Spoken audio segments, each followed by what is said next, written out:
Hi everybody, welcome to History 620, the history of military strategy. My name is Tony Caldwell.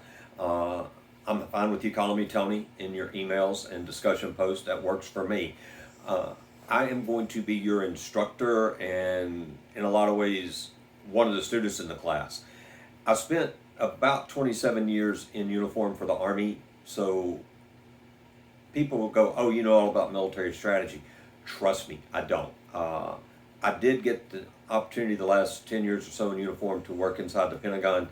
Got to work with a lot of really brilliant Army strategists, the people that were helping at the back end of COIN implementation, and some of the people that are currently working on what the Army's calling multi-domain operations as part of the new doctrine. So I've got that background, but again, I didn't work in that exact field. So I am still learning from you. And I love it when you bring in different perspectives on military strategy and how things go, because it gives me a better understanding and I get to see different viewpoints. So the other thing I want to hit real quickly, and we'll talk about this probably in one-on-one emails, there's a real clear difference between tactics and strategy. Military tactics are the things you do to win a battle. Strategy is how you avoid going to war, how you conduct war, and even at times how you conduct the post-war efforts. So understand tactics win battles, strategies either keep you out of or win wars. I think this term is going to be a lot of fun for most of us here. We start in week one with Sun Tzu, which is still relevant and prevalent today, but a lot of people look at that as being kind of old news. Encourage you to keep an open mind. We were going to talk about some pretty heavy hitters in the class, de Saxe, Machiavelli. Can't talk military strategy or the history of it without talking about Clausewitz, so we will talk about Dead Carl one week. But we're also going to be talking about more modern concepts. We're going to talk about air power. We're going to talk about armor and the changes that those two new weapons systems brought to how military strategists think about strategy and how they employ those new tools and develop new tactics in order to create or support strategy. Again, confession, I'm an Army guy.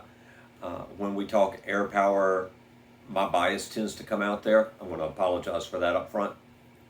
But that's how, we all bring our biases to the table. And that's a week where it kind of stands out for me. We'll wrap up the course talking about counterinsurgency operations.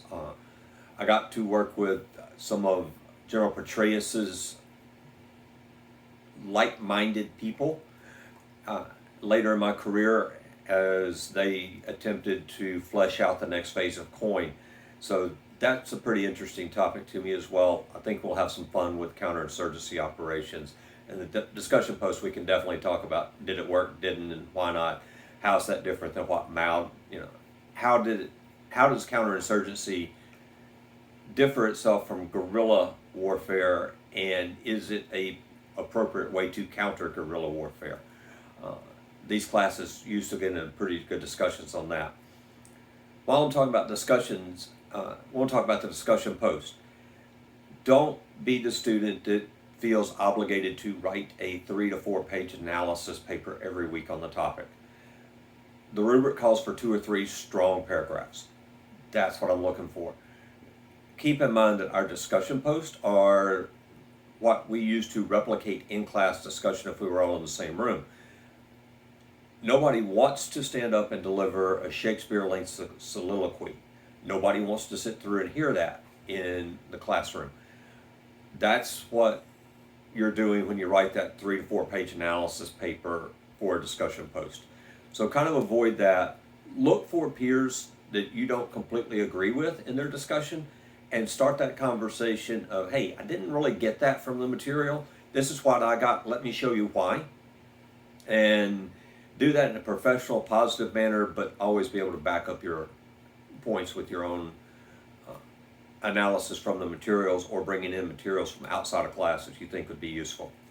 So I think that's enough about that. Last thing, I am rubric centric.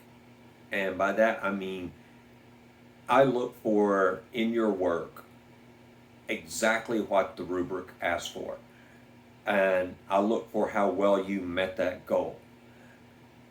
If we have an analysis paper that has 4 critical elements that you're supposed to cover, all 4 have to be there.